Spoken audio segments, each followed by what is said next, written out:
Your expected approach time 3-4, approach button 17, the altimeter 2997.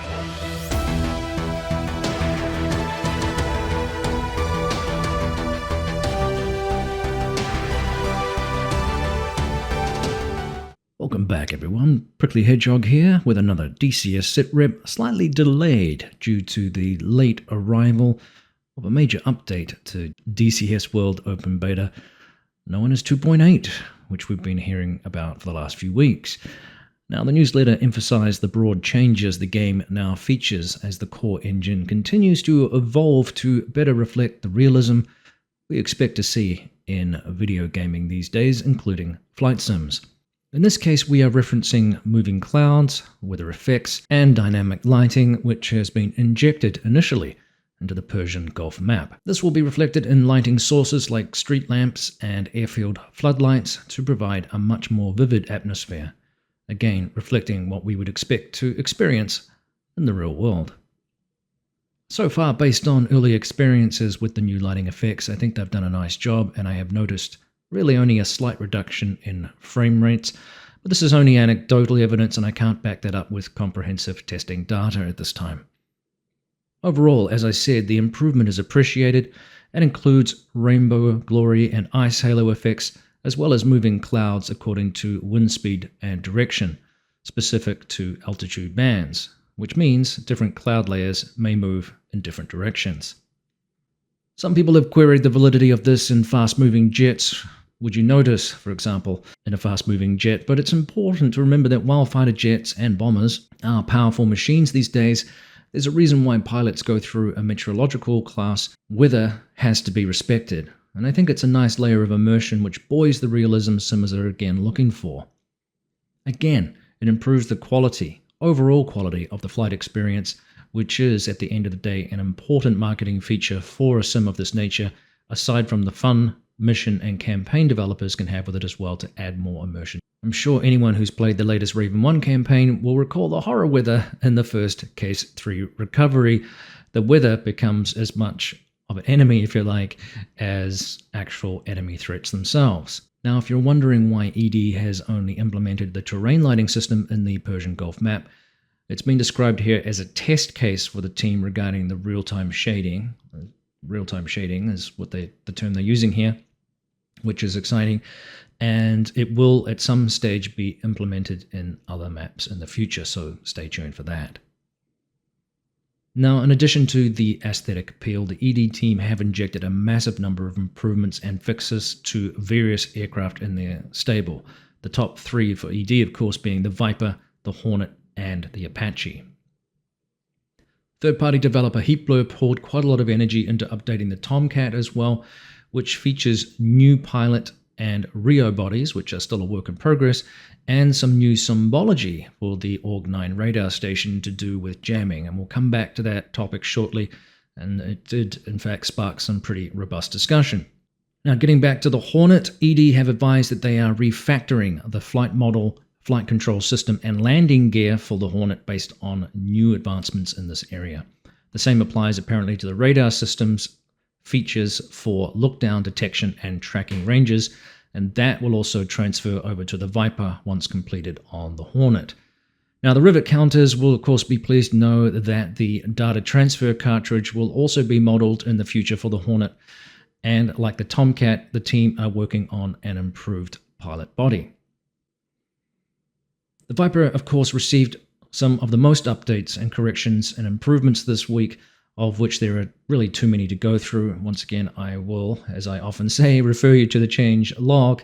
Too extensive to go over in this particular overview, but I'm sure Bogey Dope will have something for us to mull over shortly. Now, Argus's F1 also had a major list of fixes and repairs, including improvements to the flight model worth noting, including the flap efficiency, a reduction in AOA at which the first stall effects appear, and tweaks to drag effects.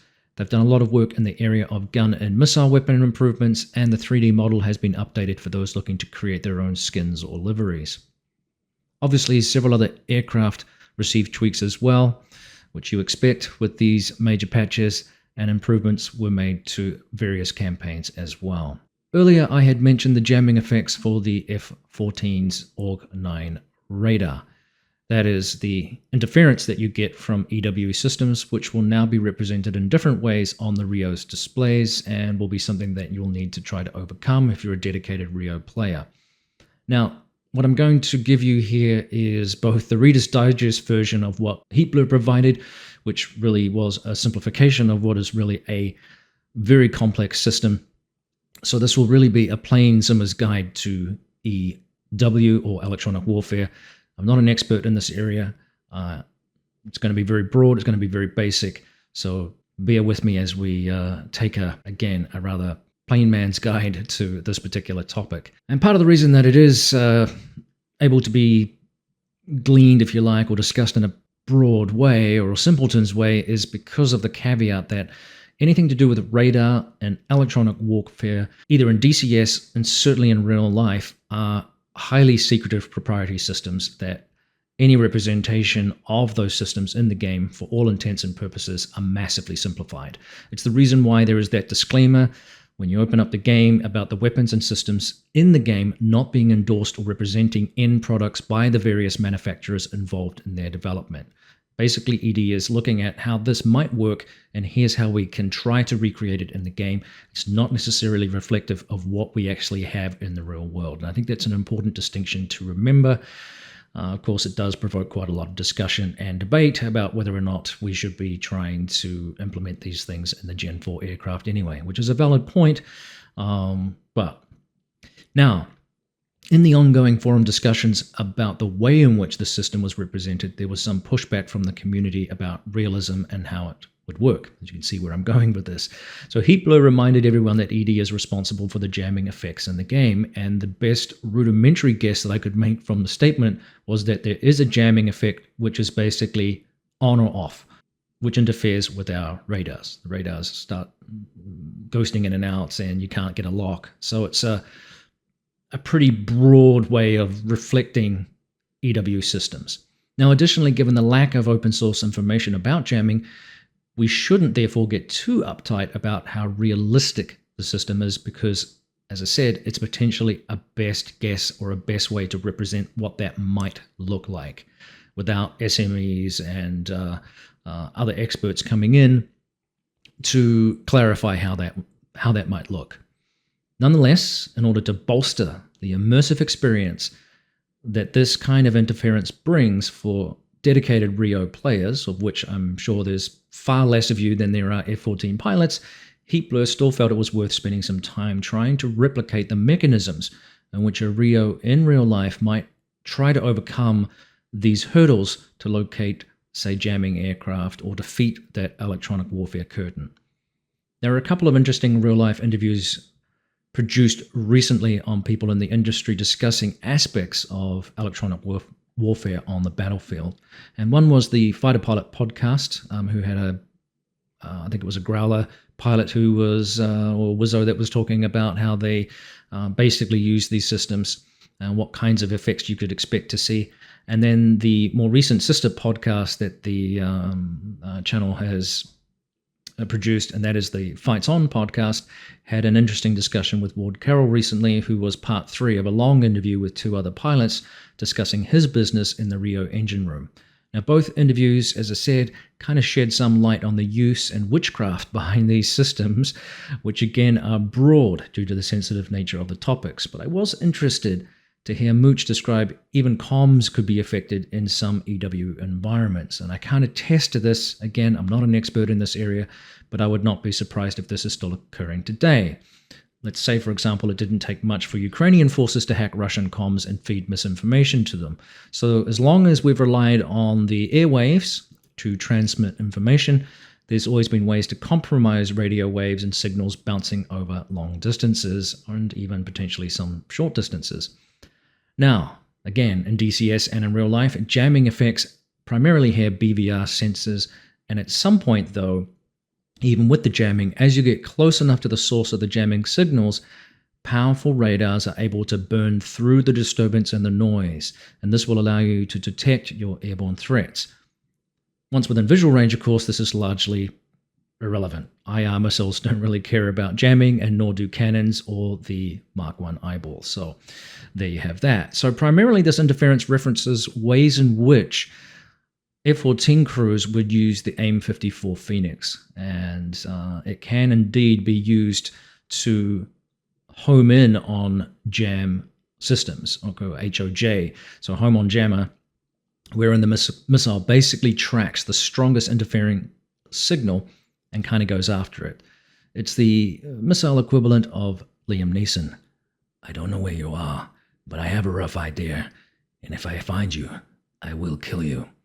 Now, it's important to remember too that the presence of a missile bearing in your direction may be enough to make the offending aircraft turn off its jammer and turn away, which of course is not a kill per se, but it is a win for the offensive aircraft, again trying to penetrate the electronic curtain. So again, I hope that makes sense in terms of the Reader's Digest understanding that I have of this very complex and varied environment.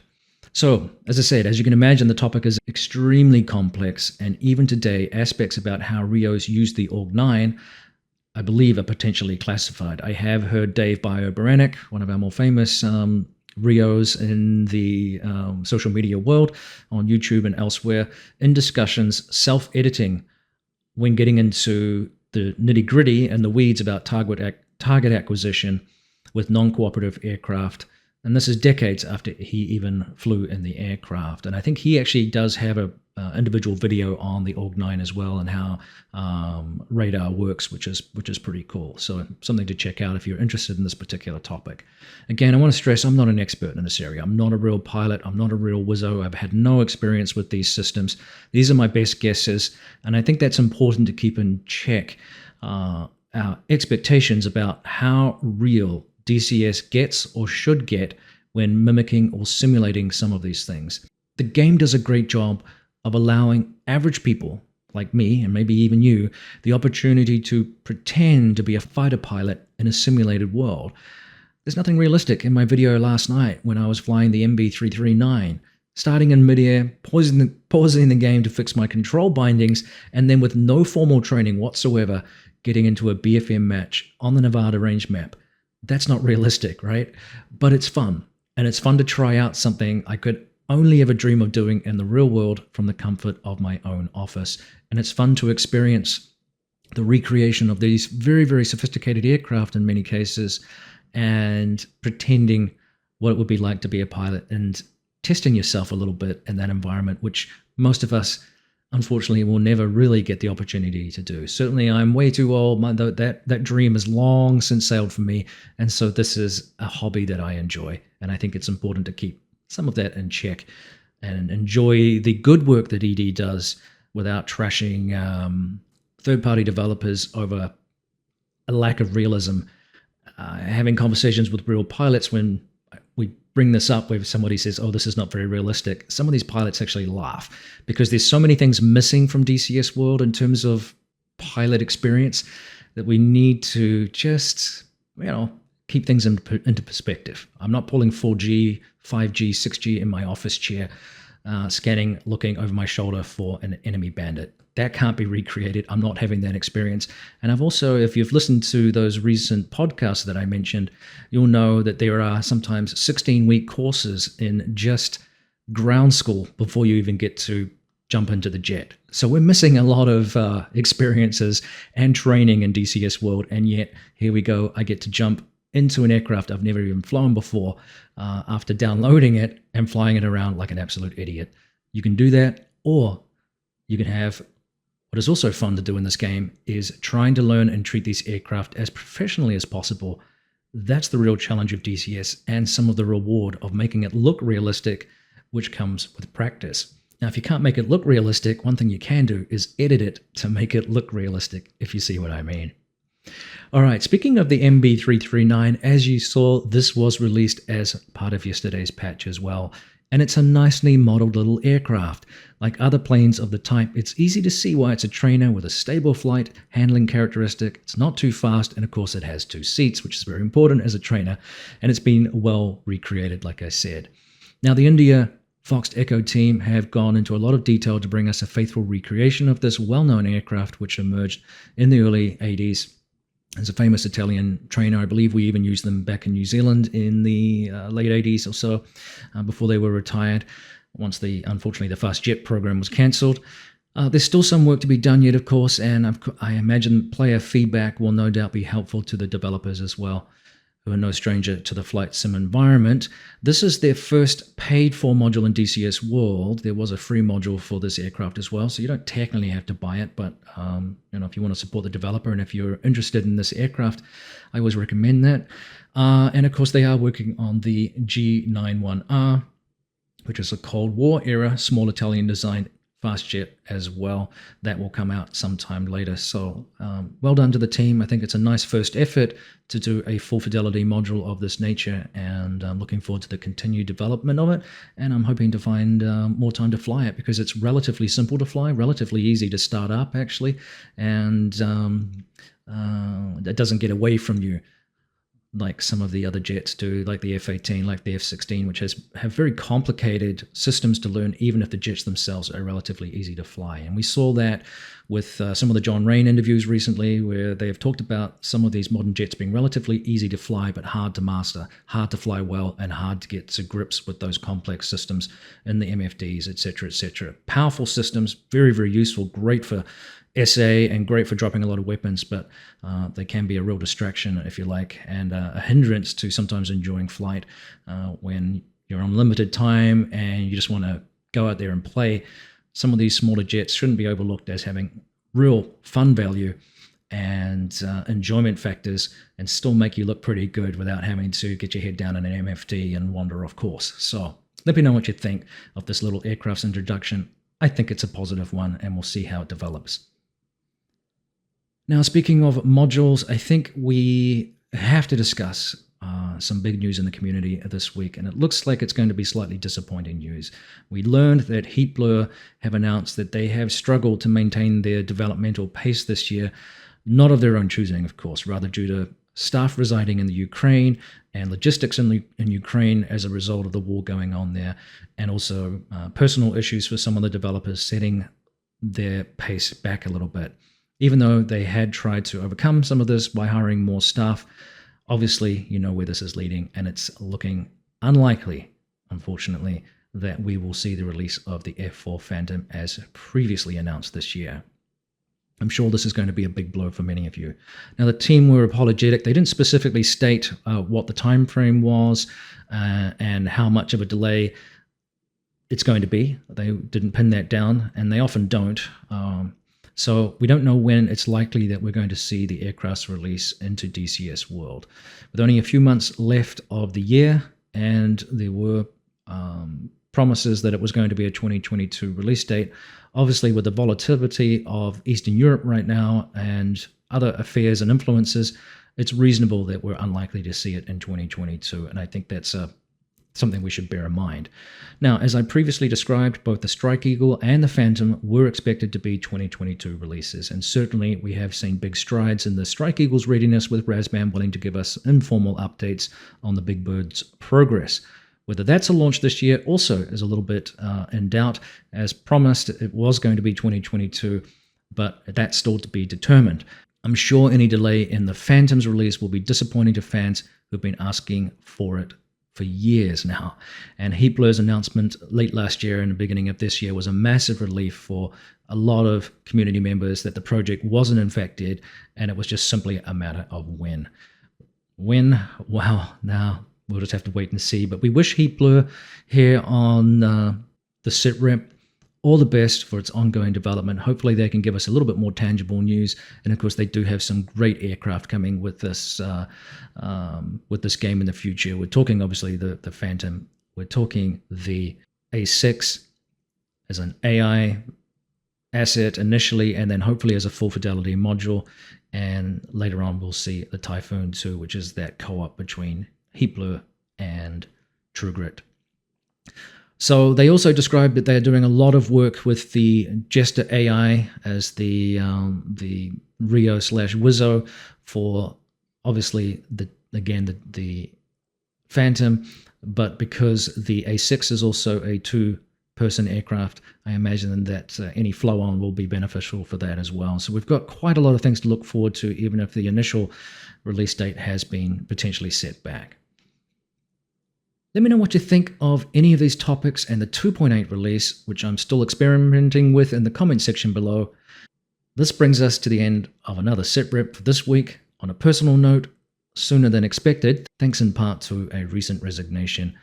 I'm going to be redeployed to other duties as I transition out of one role kind of back to another due to a temporary, I guess a long-term temporary assignment. Unfortunately, it will mean Fridays will be impacted, and it's likely the SITREP may change to a Saturday and or Sunday or Monday. We'll see how things go, depending on fatigue and other things going on. Staffing issues are a problem for a lot of us, and not just Heapler, so I totally sympathize where they're coming from. We'll see how that goes, but next week may be my last Friday SITREP for a while. I will try and keep them coming, but that's if the viewership supports it, based on the change of days, and of course the community desires it. So don't forget to like, subscribe, share, and comment below. This helps validate the show's existence. We'll see you next time on the DCS Situation Report.